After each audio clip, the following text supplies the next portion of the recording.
Com a ideia de quebrar tabus, reduzir estigmas e estimular que as pessoas busquem e ofereçam ajuda, foi que surgiu o Setembro Amarelo. O tema já se tornou um assunto tratado abertamente em diferentes ambientes sociais, como família, empresas, imprensa e poder público. Iniciada em 2015, a campanha tem crescido, com mais pessoas reconhecendo que falar sobre suicídio é fundamental, mas exige cuidados. Neste ano, a campanha do Setembro Amarelo tem como tema Conversar pode mudar vidas. O foco é reforçar que o diálogo é uma ferramenta poderosa para acolher quem sofre em silêncio.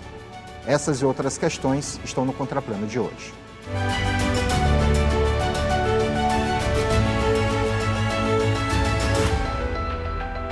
Olá, estamos começando mais uma edição do Contraplano, nosso debate semanal de assuntos que geram interesse na população. Nosso tema hoje é Setembro Amarelo. Para esta conversa, convidamos o promotor de justiça Marco Aurélio Ramos Fonseca, o médico psiquiatra Gilberto Souza Alves e o diretor do Centro de Atenção Psicossocial CAPS-AD de São Luís, Marcelo Costa. Quero começar justamente com você, Marcelo, a respeito de um tema que é tão sensível, né, que por vezes as pessoas não sabem como tratar com alguém, né? Lá no CAPS, existem casos que pessoas que vão buscar o tratamento já tenham passado pela cabeça delas a possibilidade de cometer tal ato? Sem sombra de dúvida. A questão das violências auto-infligidas, que aí o suicídio é o cume dessa violência, né? Quando a pessoa tenta acabar com sua própria vida, e às vezes ela tenta várias vezes, né? O alcoolismo, a dependência química, ele é um grande impulsionador desse problema, tá? Muitas pessoas que fazem esse ato se encontram nos exames toxicológicos drogas dentro do seu organismo e, claro, a dependência química também leva a quadros de depressão, que é o maior provocador até hoje do suicídio no mundo, são os quadros de depressão. Doutor Gilberto, por que surge, né, justamente no lado psíquico da pessoa, né, tal problema, né? Para muita gente ainda encara como algo que a pessoa decidiu fazer por conta de que algo na vida dela não vai bem, mas esquece que ali por trás existe algo a mais que está mexendo com a cabeça daquela pessoa. Por que se trata de uma doença que começa com uma doença mental? Obrigado pela pergunta. Eu queria agradecer a oportunidade de estar aqui com vocês, com o Marcelo, com o nosso promotor. E eu queria dizer que é importante que a informação de qualidade ela chegue às pessoas, né? E os dados estatísticos de estudos do suicídio epidemiológicos, eles mostram que em 98% dos casos, ou um pouco mais que isso, inclusive, há uma causa psiquiátrica de base subjacente. Marcelo citou a depressão agora há pouco, também a dependência química. Existem outras causas também importantes, como transtornos psicóticos, pessoas que moram sozinhas, né? Homens acabam cometendo suicídio com maior frequência que mulheres. Mulheres tentam mais que homens, mas homens cometem efetivamente mais, usando meios letais, o enforcamento, a principal causa de suicídio. Então, a gente tem causas psiquiátricas que precisam ser elucidadas. Em geral, causas psiquiátricas não surgem do dia para a noite, elas estão aquiescentes, elas estão latentes, elas não são devidamente reconhecidos, os sintomas correspondentes a elas não são devidamente reconhecidos pelas pessoas do convívio próximo desse indivíduo. Então, quanto mais informações podemos trazer de qualidade para a orientação dessas famílias, maior é a chance de nós atuarmos de maneira a prevenir o desfecho letal, né, que é esse indesejado. Doutor Marco, por que é de interesse também da Justiça um assunto como esse? Por que interessa tanto ao Ministério Público? O Ministério Público, eu quero trazer a saudação, em primeiro lugar, a todos e a todas, espectadores da TV Assembleia, aos meus colegas de bancada e ao João Carvalho aqui, o nosso apresentador. O Ministério Público ele tem uma função institucional fundamental, que é defender os direitos individuais e coletivos indisponíveis. E o primeiro direito que nós temos é o direito à vida. Por isso o Ministério Público atua nos processos criminais, nos tribunais do júri, para buscar a condenação onde se verifica a ocorrência de uma prática contra a vida. Alguém que tentou de uma maneira, ou consumou, ou de fato agrediu esse bem precioso. Na hipótese do suicídio, nós vemos que aquela pessoa está inserida em circunstâncias que lhe encaminham para esta prática. Às vezes são circunstâncias que são induzidas, e aí existe um crime específico, que é o induzimento e auxílio ao suicídio, que é o artigo 122 do nosso Código Penal, mas existem circunstâncias outras, e os estudos que nós trazemos dão conta de que as pessoas não querem se matar, elas querem se livrar da dor, se livrar daquele sofrimento. E imagino que esse livramento vai se dar exatamente pela prática dessa situação extrema. Então, a nossa função enquanto defensores de direitos fundamentais é buscar prevenção para que através dos meios, dos profissionais próprios que atuam nesta área, e assim a gente consiga ter uma vida de melhor qualidade. Interessante que o doutor Marco coloca, Marcelo, porque muitas das vezes a pessoa já dá sinais quando ela começa a se automedicar ou usar qualquer tipo de entorpecente, qualquer material que possa fazer ela, de certa forma, sair da sua realidade para tentar amenizar este sofrimento, mas aí às vezes não consegue e chega num momento como esse. De que forma vocês lidam com essa realidade no CAPS-AD? Foi cirúrgico aí na sua fala, né? Foi o que o Gilberto acabou de dizer. Por isso que é importante, doutor Marcos, a gente está orientando positivamente as famílias. Eu tenho algum tempo, mais de 10 anos, que a gente deixou de ficar falando só no suicídio. Mas assim, a gente começa a levar para as escolas, para os professores, para a sociedade, de maneira preventiva, informações que mostram os sinais e sintomas de uma criança, por exemplo, quando está apresentando um comportamento que a gente chama diferenciado. Até porque sem elucidar o problema, sem elucidar que existe esse problema, dificilmente a pessoa vai buscar o tratamento.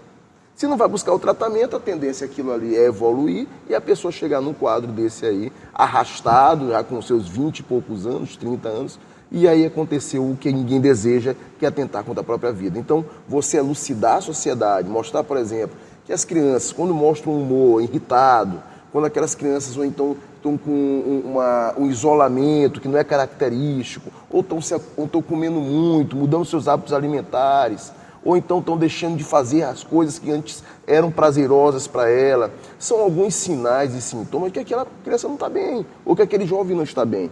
Então, as doenças mentais, infelizmente, muitas delas não vão ter um diagnóstico por imagem como muitos queriam ter.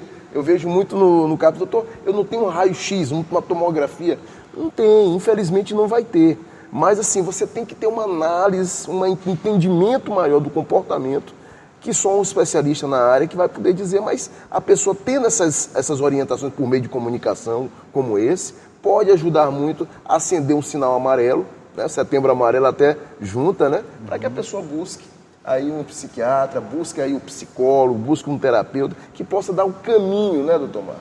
Por isso a gente sempre faz nossas ações em conjunto também com o Ministério Público, que sempre nos ajuda com a estrutura, com a orientação jurídica, para que a gente possa fazer as coisas dentro da coerência. Doutor Gilberto, são dois questionamentos. O primeiro, existe dentro do atendimento, né, com o psiquiatra uma espécie de protocolo que o que é conversado ali fica muito ali, não é isso? Exatamente. Não é externado tanto, mas em casos em que se percebe que o paciente tem a tendência a cometer um suicídio, de que forma ajudá-lo contando com a colaboração, fazendo com que pessoas próximas, familiares, colegas de trabalho percebam que é preciso fazer aquela pessoa sair daquele quadro? Isso é uma ótima pergunta e uma dúvida muito comum, inclusive, no nosso atendimento. E uma questão, inclusive, de repercussão legal, né? Uma repercussão ético-legal. Então, eu diria que esse é um típico exemplo no qual o médico pode quebrar o sigilo, o psicólogo também. Então, isso é baseado, por exemplo, no nosso caso como médico, em prerrogativas estabelecidas pelo Conselho Federal de Medicina, pelo Código de Ética Médica, né, pela própria legislação que ampara o profissional no sentido da quebra do sigilo médico, visando aí a proteção do bem maior, que é a proteção à vida. Então, nesse caso, o psiquiatra ou o psicólogo deve sim contactar a família, ainda que isso seja uma diretriz contrária ao desejo do paciente, e deve buscar pessoas próximas para esse auxílio, né? Quando, eventualmente, a gente vive hoje uma situação em grandes cidades, em metrópoles, por exemplo, que pessoas vivem solitárias, vivem sozinhas, então os parentes próximos não estão assim tão próximos ou moram em outras cidades. Então, o médico ele deve buscar pessoas, conhecidos, aí tentar formas de cercar esse indivíduo para que ele seja atendido e assistido nas suas necessidades.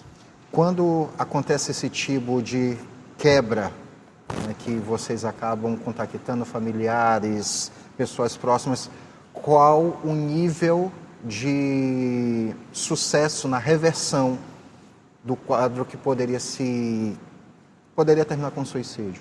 Olha, tem estatísticas interessantes sobre isso. Por exemplo, eu começo dizendo que mais ou menos 30% das pessoas que cometeram efetivamente suicídio passaram por uma consulta médica nos últimos 2 ou 3 meses. Então isso dá uma ideia do quanto que, de alguma maneira, indivíduos têm comportamentos que a gente chama de parasuicidas e, paradoxalmente, um desses comportamentos é a busca do atendimento médico, ainda que esse indivíduo não deseje a sua melhora, enfim, que ele deseje permanecer no intento do suicídio, tá? Então, as intervenções, elas têm uma taxa muito variável. Existem estudos mostrando, por exemplo, que existe uma redução efetiva com algumas medicações, intervenções de 80%, 90% no risco de cometimento de suicídio. Então, eu posso dizer que hoje, tanto do ponto de vista de tecnologia médica ou medicamentosa, como de apoio psicossocial, as intervenções são extremamente bem sucedidas, tá? Obviamente, há casos em que isso pode escapar, mas se a gente combina as fórmulas, que estar junto da família ou do grupo próximo afetivamente dessa pessoa, estabelecer as intervenções direcionadas ao diagnóstico de base, o cuidado e a escuta ativa, o acompanhamento psicoterápico, as chances de sucesso são muito grandes. Certo. Doutor Marco Aurélio, eu queria agora entrar no campo que pertence muito a gente aqui, que é da comunicação. De que forma que nós podemos contribuir para o quadro ser revertido? Porque muito hoje em dia se fala da influência que se tem através da comunicação. Quando eu falo de comunicação, não é somente através do jornalismo, né, padrão que nós fazemos, mas também através das redes sociais, através dos mais diversos meios que existem por aí. Eu queria saber do senhor o papel da comunicação no contribuir para evitar tal ato. Mas o senhor me dá essa resposta no próximo bloco, tudo bem? Tranquilo. Momento do nosso primeiro intervalo no Contraplano. Já voltamos com a nossa conversa.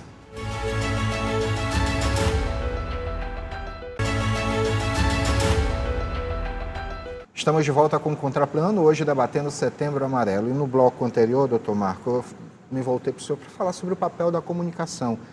Como efetivamente a comunicação pode contribuir para fazer com que as pessoas deem mais valor à vida e não vá no sentido contrário?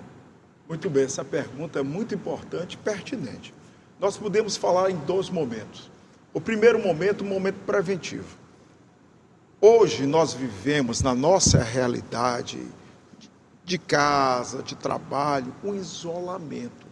Por mais que a gente entenda que os meios de comunicação propiciam o alargamento das relações, as relações mais próximas estão cada vez mais fragilizadas. Um exemplo aqui bem prático que o povo de casa vai se identificar. Às vezes nós falamos com os filhos pelo WhatsApp, a gente está na sala e o menino está no quarto. A gente manda um WhatsApp. Eles falam conosco da mesma maneira. Aqueles momentos que a gente vivia em casa, de unificação, de presença de todos, estão cada vez mais raros. A televisão hoje está no quarto e aí o menino fica no quarto, a menina fica no quarto. Não há aquele momento do almoço onde todos estão juntos. E quando estão juntos é cada um com o seu aparelho, né? A imprensa tem um papel de hoje difundir o retorno a essa pertinência das pessoas. Convívio familiar. O convívio familiar, o convívio social. Eu lembro da minha época, a gente chegava da escola e ia jogar bola na rua. Isso. Assistia o Sítio do Pica-Pau Amarelo e depois todo mundo ia jogar bola na rua. Correr e brincar. As brincadeiras eram brincadeiras coletivizadas. Hoje não existe mais. Verdade. E o segundo momento é quando ocorrer essa situação extrema, evitar aquelas exposições que não é que você não vá divulgar um fato, mas existe uma maneira apropriada e menos agressiva de se levar essa informação. Porque quem está adoentado, e às vezes a gente não tem a dimensão de quem está nessa situação. Uma imagem, uma fala, pode fazer com que aquela pessoa se encoraje a fazer igual. Mostrar a pessoa no momento da prática daquela situação. Hoje existe um protocolo, já que a imprensa adota, e aqui em São Luís adota com muita propriedade. Raros são os profissionais que fazem essa exposição, e nós vemos que tem tido resultados. Porém, existem aqueles que, em geral, não têm o compromisso com a sociedade, têm um compromisso apenas com os cliques no seu Facebook, no seu Instagram, e fazem esse absurdo. A imprensa, não só nisso, mas em todos os setores de nossa vida, é fundamental. Então, nós conclamamos também para que os profissionais se voltem para atender, para observar. Por outro lado, nós temos também a nossa vivência, como já falei, de proximidade com as pessoas. Nós ver aquelas pessoas que estão, aquele nosso filho, nossa filha, que já não está mais com a mesma convivência conosco. Nos aproximemos, dê um abraço no seu filho. Às vezes ele não quer, mas vai lá e diz, não, eu quero te abraçar. Sabe? E ele não quer, é porque às vezes é envergonhado. Vá, dê um abraço. Diga que ama seu filho. Perfeito. Isso é o diferencial para salvar a vida de muitos. Perfeito. Doutor Marcelo, Centro de Atenção Psicossocial, álcool e drogas, mas acredito que não simplesmente pessoas que passam pelo vício do álcool, das drogas, chegam por lá. Já chegaram casos de pessoas com algum tipo de transtorno precisando de algum atendimento, em que a pessoa estava tão perturbada a ponto de vocês enxergarem ali que ela poderia fazer algo terrível? Sem sombra de dúvida, é uma das coisas que eu bato muito, viu, Gilberto? Doutor Marco, eu não aceito, já discuti no início com muitos colegas lá dentro do próprio CAPS, escutar apenas se é usuário de droga, então a gente atende, se não é, pode ir embora. Volta da recepção, isso não existe lá. Você vai chegar, você está com algum problema, você chegou dentro de um CAPS. Se ele não usa droga, alguma coisa ele tem, então passe por uma equipe multidisciplinar. Essa equipe multidisciplinar que vai atender de início será um psiquiatra, ou um psicólogo, ou um psiquiatra, ou um enfermeiro, ou um psiquiatra, ou um terapeuta, para que possa escutar com sabedoria e com crítica o que aquela pessoa está trazendo ali. Se for detectado que o problema realmente não é dependência química, é outro tipo de situação, que saia de lá com um direcionamento, ou para o ambulatório do Nina Rodrigues, ou para a emergência do Nina Rodrigues, ou para um serviço que dê essa condição de que ela fique amarrada naquele selfie, que é um local ideal, porque você às vezes precisa, aí eu vou até entrar no meio da resposta do Dr. Gilberto, meu amigo Marco, de que você às vezes precisa proteger a vida daquela pessoa. E já aconteceu no CAPS, daquela pessoa ter que sair de lá contida. Da nossa equipe conversar, olha, não é aqui, mas se ela sair daqui e for para casa, ela vai se suicidar. Uhum. Aí o pai dizer para a gente, não, pode fazer o que tem que ser feito. E a gente tem os protocolos de contenção, tem a contenção mecânica, tem a contenção química, que é feita pelo psiquiatra, e tem o local efetivo que vamos levar a paciente até que ela possa ter um tratamento. Até porque o doutor Gilberto pode até falar melhor, a questão clínica, né? A questão do remédio, ele demora um prazo para fazer efeito. Um antidepressivo, ele não faz efeito como um analgésico em 30 minutos. Então, até esse efeito da medicação fazer, o contento na situação, a pessoa tem um risco de se expor a uma condição de automutilação ou de violência auto-infligida mais grave, né? Então, ficar num ambiente protegido é um ambiente sem risco e com observação constante de profissionais que possam impedi-la daquele ato. Porque eu gosto de dizer sempre que eu vou dar uma palestra, a mesma pulsão que temos de vida é a mesma pulsão de quem está querendo morrer. Ele quer morrer, ele vai ter aquela vontade e cabe a nós, profissionais, impedir aquilo da melhor maneira possível, orientando as famílias. Certo. Doutor Gilberto, o doutor Marco falou algo que é muito interessante quando ele fala desse convívio familiar. Eu suponho que o primeiro tratamento de qualquer pessoa seja justamente a família. Quando a família abraça essa pessoa, reconhece que ela precisa de uma atenção um pouco maior para ela se livrar de qualquer problema que ela esteja passando psiquicamente. Mas a família não é o único convívio social. Quando se trata de uma criança que às vezes passa por bullying na escola, quando se trata de um jovem que na faculdade ou no bairro onde mora é perturbado por algum detalhe específico seu, né, algo que seja do corpo dele ou do comportamento dele, quando é alguém que no seu ambiente profissional não consegue atuar da forma como gostaria, seja por falta de uma boa convivência com colegas ou por atitudes inadequadas de quem está acima, em cargo de chefia. Isso tudo, mesmo que a pessoa esteja bem na família, se isso tudo também não seguir o mesmo rumo, pode influenciar nesse tipo de atitude da pessoa chegar a um suicídio, doutor? Claro, também uma observação importante essa. A família é o núcleo original de sociabilidade, então, dentro do seio da família, as trocas, as conexões emocionais que vocês estavam comentando agora há pouco, elas são formadoras de características da personalidade do indivíduo. Então, muito do que esse indivíduo vai levar para fora tem a influência do convívio familiar e, ao mesmo tempo, também a gente tem períodos críticos, como o da adolescência, né?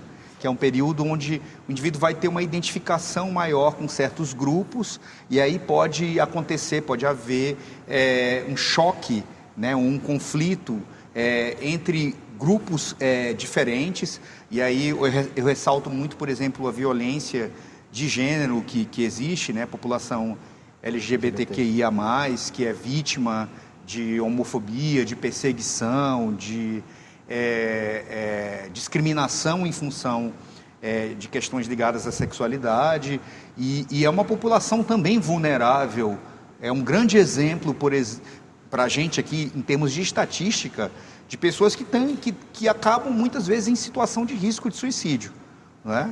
Então, isso ressalta a importância do respeito na sociedade. Você falou do bullying, as campanhas dentro da escola, para mostrar que bullying não é brincadeira, que as crianças têm que brincadeira, que apenas um lado ri, não é brincadeira, verdadeiramente falando, e que existe uma responsabilidade ética, tá, de interromper esse processo, de os pais conversarem, cooperarem.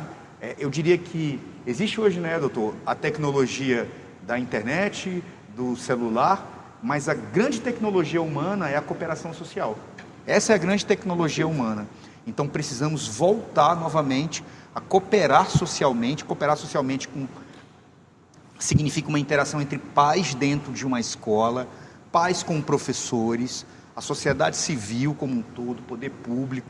Então, a cooperação é a chave para que a gente possa abordar esses problemas de uma maneira mais completa. Doutor, inclusive, algumas escolas têm adotado, junto com o pedagogo, o psicólogo escolar. De que forma que as escolas podem contribuir nesse sentido de fazer com que a criança, o adolescente, né, ele tenha menos risco de recorrer a um suicídio? As escolas que têm essa boa prática são escolas que assumem que, novamente, o período da adolescência é um período crítico, onde a incidência de transtornos mentais acaba aumentando, dentre eles a depressão. Existem, inclusive, 2 picos de suicídio ao longo da vida. Um deles é no início da adolescência. Então, ali a gente vai ter um pico de tentativas de suicídio, por motivos diversos. Questões aí que vão envolver tanto aspectos biológicos, personalidade, como convívio social. Então, ter um psicólogo dentro da escola é assumir a premissa de que a escola é um local onde boas práticas, onde a ética do cuidado humano, do respeito, da cooperação, ela deve ser levada em primeiro plano. E também é um espaço onde a gente deve ensinar o outro, trocar conhecimentos a respeito de saúde mental. Então, eu acho uma iniciativa muito interessante, não apenas a presença do psicólogo, mas de profissionais da saúde mental como um todo, né? E, existem muitos profissionais, enfermeiros, terapeutas ocupacionais e outros médicos que podem auxiliar e trabalhar nas escolas com a educação. Eu quero depois retomar esse assunto com o senhor, porque eu quero primeiro falar agora com o doutor Marco. Doutor Marco, atualmente o senhor está em qual especializada? Eu estou hoje no Centro de Apoio de Defesa dos Direitos Humanos e Cidadania. Certo. Dentro dessa especializada, vocês comumente recebem casos, né, aproveitando o gancho do doutor Gilberto, vem casos de pessoas da comunidade LGBTQIA+, que passam por uma situação que chega no ápice da tolerância, que possam querer cometer suicídio? Nós temos um programa voltado exatamente para esse segmento da população. Estamos num processo de aproximação. Ocorreu recentemente uma conferência municipal acerca desses temas, e nós vemos situações que envolvem, porque, em geral, nesses casos, as famílias não têm o acolhimento. E, pelo contrário, fazem ainda um processo de crucificação daquelas pessoas. Então, o Ministério Público tem por função também dar um encaminhamento, o acolhimento devido, garantir os direitos desse segmento, assim como de outros tantos, e evitar que se chegue a essa situação extrema. A opção sexual de qualquer pessoa não é determinante para se ter o exercício de sua cidadania. Não é limitador. Ele é tão cidadão quanto qualquer outro. Nós tivemos no atendimento, nós também trabalhamos com população em situação de rua. Em parceria com o doutor Marcelo, fazemos pelo menos um atendimento por mês nos locais onde tem o aglomeramento deles. População em situação de rua, eles não moram na rua. A rua dá local de moradia. Eles estão em uma situação de desamparo. Então, nós vamos até esses ambientes. Teve um episódio ali na Praça Deodoro de uma senhora que sinalizou para uma funcionária lá do Ministério Público, chamou, e ela foi. Ela estava exatamente querendo se matar naquele dia. E pediu, e chorou, e ela abraçou.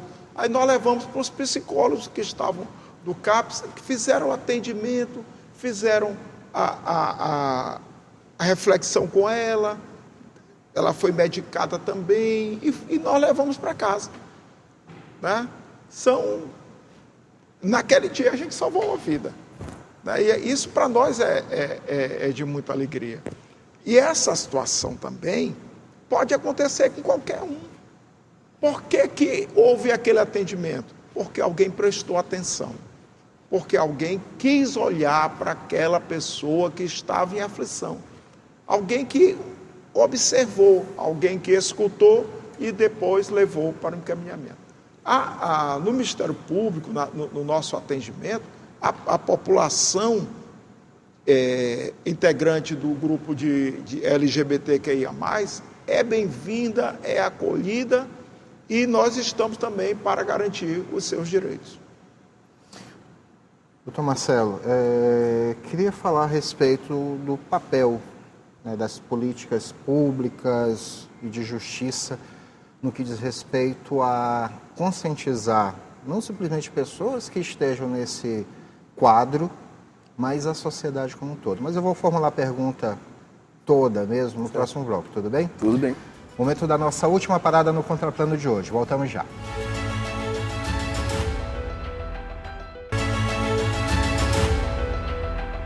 De volta com o último bloco do Contraplano, hoje debatendo Setembro Amarelo.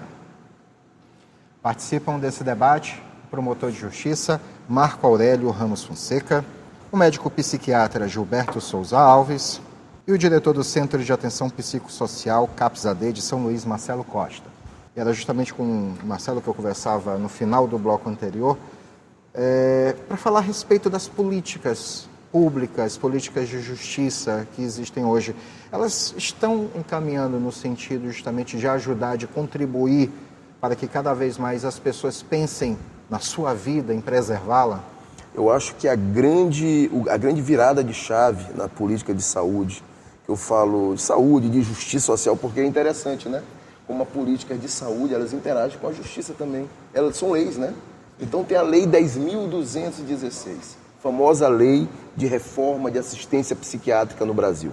É a lei que muda aquela assistência que antes eram feitas em hospitais psiquiátricos apenas, onde uma pessoa para conseguir ajuda em um hospital psiquiátrico era muito difícil. Para chegar até um psiquiatra era raríssimo, era complicado, precisava de uma IH para começar um atendimento, uma APAC, uma autorização de procedimento de alta complexidade. E os CAPs, em 2002, pela Lei 10.216, pela Portaria 336 do Ministério da Saúde, começam a atuar de maneira aberta, de maneira comunitária. Então eu gosto de dizer que os CAPs, mesmo ainda precisando muito, viu, Gilberto, precisando muito do Dr. Marco Aurélio, até do apoio do Ministério Público, que atue nos interiores para que eles funcionem melhor. CAPs precisam funcionar bem, não é só abrir um CAPs, você tem que ter remédio, ele tem que ter o psiquiatra lá dentro, ele tem que pagar bem os funcionários deles, eles têm que ter um plano de carreira ali dentro para que eles não fiquem mudando de equipe de 10 em 10 meses, ou seja, que eles conheçam a realidade daquele território. Porque o nosso CAPS tem 17 anos, talvez por isso ele tenha uma efetividade maior, porque a nossa equipe é coesa, eu tenho uma equipe muito boa, mas os CAPs eu tenho certeza que mesmo alguns funcionando ruim, eles ainda são melhores que muitos hospitais psiquiátricos que tinham um modelo desumanizado, onde aquelas pessoas, muitas das vezes eu trabalhei nesse segmento, elas entravam com um CID, né, e saíam com 5 CIDs, que são códigos de doença. Tratamento desumanizado, vamos lembrar aqui que fatores, às vezes eletrochoque, ficar em sala de isolamento. Em salas de contenção, de isolamento, que chamavam celas fortes, né? Eu ainda cheguei a ver um pouco disso aí. Né? E isso aí, graças a Deus, ele vem acabando ao longo desse tempo, mas precisamos sim fortalecer mais essas políticas dos CAPs, dos ambulatórios, dos centros de convivência e ver também que não é só falar de doença, é tratar de qualidade de vida.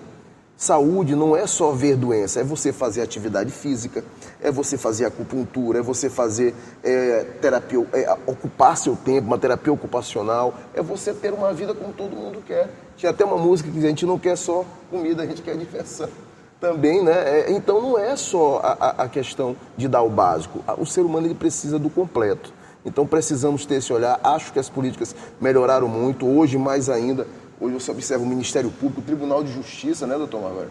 Tem o POP Rua, compraram um ônibus para atender pessoas em situação. E nos chamaram para ir juntos, chamaram também o doutor Marco Aurélio.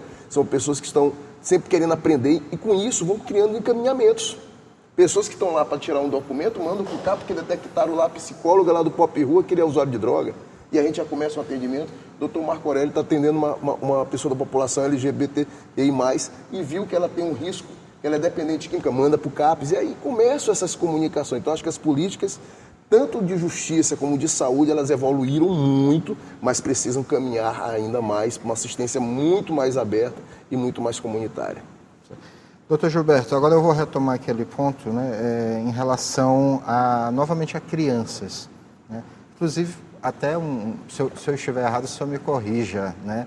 Mas, estranhamente, parece que as pessoas se surpreendem mais quando ouvem, né, que alguém mais jovem cometeu suicídio que alguém mais velho, né?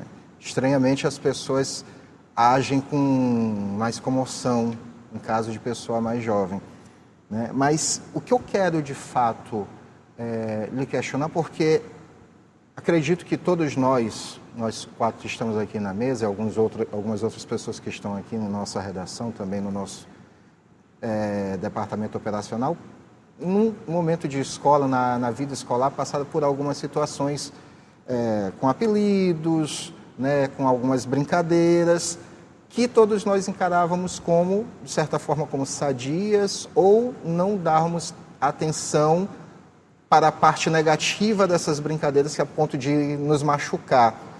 Por que hoje em dia a gente percebe que isso se tornou mais nítido? Parece que as crianças de hoje acabam sendo mais afetadas por esse tipo de situação, doutor. Eu diria que a hipótese ela é multifatorial, mas o avanço das tecnologias e a possibilidade da entrada da tecnologia na casa das pessoas, à mão dessas crianças, à disposição plena dessas crianças, traz um contato que muitas vezes foge do controle absoluto familiar. Então nós temos hoje sites, para você ter uma ideia, que ensinam como cometer suicídio, formas menos dolorosas, que ensinam automutilação, tá? Tem desafios onde pessoas são instadas à violência, a serem coagidas a praticar autos de automutilação, de violência contra si próprias, e são humilhadas. Então a gente tem uma situação que já extrapolou muito o contato analógico, digamos assim, o contato pessoal, e entram na seara digital, trazendo e multiplicando esse risco. Um risco que já era observável, porque, de certa maneira, boa parte dos transtornos mentais surgem nesse período da infância, início da adolescência, ou no final da adolescência, início da vida adulta, e a gente tem esse elemento social, das mídias sociais, acrescentando aí um risco maior relativo à violência autoinfligida, né? Então, isso está diretamente relacionado à suicidabilidade. A gente viu agora recentemente uma discussão sobre as supostas psicoterapias digitais ou aplicativos, né? E como esses aplicativos ainda não são capazes de identificar corretamente pessoas em risco de suicídio e eventualmente podem deixar de direcionar um atendimento necessário por um profissional especializado. Então, essas são questões éticas que precisam envolver o Ministério Público, os atores sociais, né, a sociedade como um todo, a escola, as mídias. Você falou da questão de como a informação chega ao jovem. Essa informação, nós somos de uma geração que cultivava os ídolos do rock, alguns deles cometeram suicídio. De certa forma, nós glamourizávamos esses atos como uma simbologia de heroísmo, de contracultura, e foi muito necessário rediscutir essa simbologia. Então, as pessoas que praticaram o suicídio, hoje, elas devem ser vistas, ou que praticam, devem ser vistas como pessoas que estão passando por um sofrimento de saúde mental, né? Então, eu acho que é um pouco uma mudança de paradigma relacionada a isso. A maturidade fez perceber com que aqueles ídolos do chamado Clube dos 27 não tem um exemplo tão bom assim, né? Exatamente, eles tinham um transtorno mental.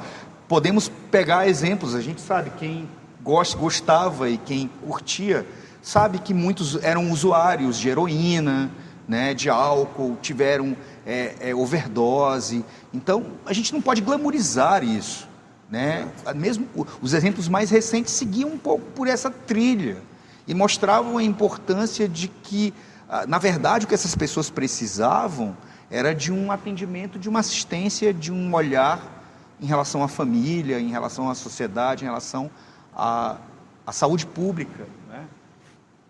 Certo. Doutor Marco, queria que o senhor falasse a respeito das políticas que o Ministério Público vem desenvolvendo atualmente nesse sentido da preservação da vida, além do que o senhor já colocou aqui, que outras ações o Ministério Público tem desenvolvido no sentido justamente de mostrar para as pessoas o quanto viver é bom, viver é melhor, valorizar a sua vida e a do outro é algo magnífico. Importante. O Ministério Público hoje, ele coordena um fórum estadual de combate às lesões autoprovocadas, às pessoas que se mutilam, que cortam o corpo, que se maltratam, que se machucam, e ao suicídio. Por quê? Existência de um fórum. Esse fórum ele é resultado de um processo de discussão entre as pessoas que trabalham nessa seara. E se precisava ter uma organicidade, que as pessoas, essa discussão fosse canalizada para a realização de políticas públicas. E o Ministério Público se propôs a coordenar esse processo. Então, hoje nós temos uma legislação do Maranhão das mais avançadas do Brasil. Poucos estados têm a legislação de atenção à situação de prevenção, de atendimento a pessoas com necessidade de atendimento em saúde mental. E também, durante essas discussões, são levadas as demandas dos órgãos. Nós temos hoje, por exemplo, uma grande demanda com os profissionais da segurança pública. Estamos hoje também entabulando com o Ministério da Justiça um convênio para atendimento dessa população. Temos uma grande demanda também do pessoal da educação, dos profissionais da educação, que hoje sofrem agravos que antigamente não existiam. A minha geração, a nossa geração, respeitava e cultuava os professores. Hoje os professores são agredidos, os professores têm medo de ir para a sala de aula, têm medo de encontrar os alunos, que em geral são faccionados, ou outros que não são faccionados, mas são parentes de pessoas de uma facção, e ele tem que passar por aquele local. Então nós estamos também, hoje já, com discussões com a Secretaria de Educação, com a Secretaria de Segurança, para o atendimento para essas profissionais e também para os alunos. O governo do estado tem a promessa de fazer um grande concurso público e nós estamos em tratativas para que sejam oportunizadas vagas para profissionais da área de saúde mental, psicólogos, psiquiatras, pessoas que possam dar uma contribuição efetiva para essa demanda, tanto na rede estadual quanto na rede municipal. E isso é possível, isso é exequível, isso é uma realidade que a gente tem que enfrentar e que o Fórum propicia essa discussão. Então o Ministério Público trabalha nesse sentido. Mas nós precisamos ir mais. Nas discussões que nós fazemos hoje, nos locais onde temos assento, nós nos voltamos, em primeiro lugar, para o atendimento humanizado. Eu sou professor do curso de formação de promotores, então, quando os nossos promotores entram, a gente tenta trazer para eles essa informação do atendimento, e às vezes um filho está preso, você não vai dizer para a mãe, seu filho vai ficar 30 anos preso, porque ele não vai ficar. Você vai dizer para ele, olha, seu filho está hoje nessa situação, mas ele vai, dentro de um processo, avançar de acordo com o comportamento dele, com as mudanças que ele vai progredir, e ele vai voltar para sua casa. Um dia, uma pessoa melhor. É diferente. Você tem que respeitar a dor do outro, o sofrimento do outro, olhar o outro como um ser humano como você, não querer fazer com aquele o que não gostaria que fizesse com você. Isso vale para qualquer atividade. Também a importância das estruturas sociais que nós vivemos na nossa realidade. A família, a religião. E aí não é dizer que a religião... Eu sou católico, mas não é a religião católica, não, é qualquer uma religião. A profissão da tua religiosidade. Você acreditar que existe alguém que está num plano superior, que vela por nós, que cuida de nós, e que vai também, de alguma maneira, nos dar um alento para aquele sofrimento que nós estamos passando neste plano aqui da Terra. Isso também ajuda. Então, a confiança, a esperança, a expectativa positiva de mudança, porque tudo na nossa vida é passageiro. Eu quero até que achei interessante, eu fui advogado do Sindicato dos Motoristas, e lá eles diziam, doutor, aqui tudo é passageiro, menos o motorista, o cobrador, o fiscal. Todo mundo é passageiro. Todo mundo é passageiro. Então, ter essa certeza e a partir da perseverança, a partir da ajuda, da oitiva e da busca do profissional, você vai conseguir superar este momento de dificuldade que você está enfrentando. Perfeito. Certo, a gente já está encaminhando aqui para o final do nosso programa. Eu queria, antes de mais nada, agradecer a presença de vocês três, contribuindo para essa discussão. E queria abrir agora espaço para as considerações finais, para que vocês possam colocar algo que, porventura, a gente não tenha explorado ainda dentro do programa. Podem ficar à vontade, começa o Dr. Marcelo, fica à vontade. Acho que a gente falou muitas considerações importantes aqui em todos os aspectos, no aspecto clínico, desenvolvimento infantil, da busca por um tratamento precoce, de ver os sinais e sintomas que levam. E agora o doutor Marco Aurélio não podia deixar de falar de um aspecto que eu ia colocar, mas eu vou reforçar, que é a espiritualidade. Outro dia eu pus em um grupo até de trabalho, eu coloquei que hoje a saúde é o completo bem-estar físico, mental e espiritual. Uma pessoa no grupo chegou, não é espiritual, onde é que está essa definição na Organização Mundial de Saúde? Eu falei, isso é na vida, meu amigo. Você não precisa na Organização Mundial de Saúde, não. E eu nem vou procurar saber. Agora eu te garanto, na minha prática, se você não tiver o fortalecimento espiritual, você não melhora de nada. Nenhuma doença, se não tiver fortalecido espiritualmente, você não vai melhorar. E aí eu vou lembrar aqui uma frase de uma das primeiras pacientes, há 17 anos atrás no CAPS, quando não tinha nenhum serviço para álcool e droga dentro do estado do Maranhão. Ela chegou com o filho dela, o filho dela tinha 19 anos, usuário de Merla. Quem lembra da Merla? Merla. Nem se fala mais Nem hoje, se fala mais, o crack substituiu. E ela disse, doutor, eu não sei se ele vai ficar bom não, mas aqui eu já tenho uma esperança. Pronto. Eu acho que é isso. Eu acho que a gente não pode acabar com a esperança. A esperança é nosso papel aqui. O doutor Gilberto, o doutor Marco, a mim e todas as nossas equipes que trabalham com a gente, é devolver esperança de maneira humanizada e com muita fé que existe um ser superior que está nos olhando e que a gente é passivo diante das vontades dele, que a gente vai conseguir, se Deus quiser, vencer esse problema aí, que ainda é uma das grandes maiores causas de morte evitável. Porque se a pessoa não se matasse, não morreria, né? Então, uma causa de morte evitável no mundo, que é o suicídio.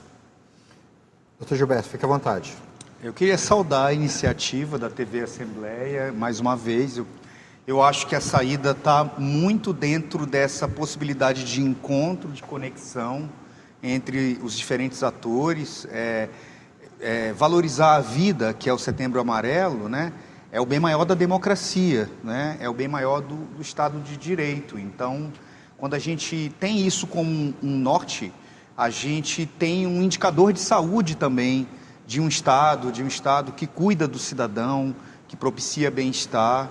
Então, eu gostaria que todos nós, médicos, pessoas que trabalham dentro da área da saúde, tivéssemos esse papel, esse compromisso de enxergar a vida como um bem maior, um bem social, um bem político e um bem ético. Então, essa é a grande mensagem que eu queria deixar. Doutor Marco, fique à vontade. Eu queria agradecer penhoradamente a participação, agradecer aos meus colegas aqui de bancada e dizer que nós somos seres dependentes. O cachorrinho, quando ele nasce, ele já vai procurar o peitinho da cachorrinha, o bezerrinho também já vai. Nós precisamos de alguém precisamos da comunidade, precisamos da nossa mãe, precisamos do nosso pai. Então, isso não é só naquele momento, a vida inteira nós precisamos uns dos outros. Então, vamos estar abertos para aqueles que precisam, aqueles que querem uma palavra, querem um abraço. Abrace seu filho, abrace sua esposa. Às vezes ela está zangada com você, abrace a si mesmo. Abrace, procure saber de seu filho como é que está a vida. Às vezes você não tem a possibilidade de fazer isso todo dia, porque às vezes a criança também não está perto de você todo dia. Alguns moram distante, mas sempre esteja atento para isso. E aqueles que necessitam de alguém para conversar e não tem, eu vou dar uma informação e uma sugestão. Procurem o Centro de Valorização da Vida. É muito simples. Pegar o telefone e ligar 188. Veja só, 188. Funciona 24 horas por dia, durante 7 dias na semana. Um grupo de voluntários, mais de 3 mil voluntários no Brasil inteiro, que estão para ouvir, sem lhe julgar, sem se meter em sua vida, apenas lhe ouvir. Então, quem precisar desse serviço, procure. E nós, do Ministério Público, também estamos à disposição. Nos procurem, nós atendemos aqui na rua Oswaldo Cruz, ali no canto da Fabril, logo após o antigo Colégio Segel. Estamos à disposição todos os dias, também de expediente normal. Final de semana, não. Interessante o senhor colocar sobre o CVV, o Centro de Valorização da Vida, porque eu vou acrescentar um ponto. Dependente do tempo que você quiser tomar da pessoa, a pessoa vai estar ali à disposição. Se for 1 minuto, se for 1 hora, a pessoa vai estar à disposição o tempo que você precisar. E aproveitando que vocês puxaram o gancho da religião, encerrar aqui o programa, que eu acho que o segundo mandamento de estudo a respeito disso, amar o próximo como a si mesmo. Acaba que se nós tivermos esse mandamento com um raciocínio, numa situação como essa, nós podemos ajudar a salvar uma vida. Dessa forma, chegamos ao fim do Contraplano de hoje. Você pode rever esta edição em nosso canal no YouTube, TV Assembleia Maranhão, ou ao longo da nossa programação. O Contraplano volta na semana que vem, com outro tema, um outro debate. Faz bem.